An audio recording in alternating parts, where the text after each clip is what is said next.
1937 жылдар репрессия жылдары. Репрессия басып жаншу, бүтіндей жою мақсатында жүргізілетін жазалау шаралары. Пікірі бөлік, ойлауы озық, елді білімге бастағандарды бұғаттаудың шарықтау шегі 37-38 жылдар. Жас алғандар халық жаулары, отанын сатқандар, шетел шпиондары деген жаланың үш түрін еркін қолданды. Ауыр қылмыстылар халық жау ретінде 107-111 статьямен сотталып атылды, ал жеңіл жазаға ілінгендері 5 пен 25 жыл аралығында түрмеге тоғытылды. Нақақтан нақақ ұлтымыздың көзі ашық, көкірегі ояу азаматтары ұлтым деймін деп, ұлтшыл, халқым деймін деп, халық жау атанды.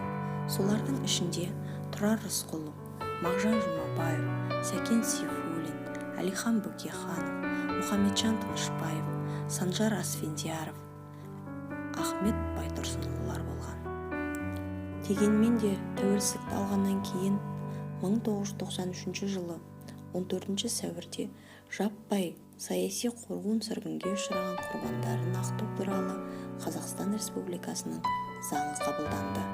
1997 жылы Қазақстан Республикасының президентінің жарлығымен 31 мамыр қуғын-сүргін құрбандарын еске алу күні болып жарияланды.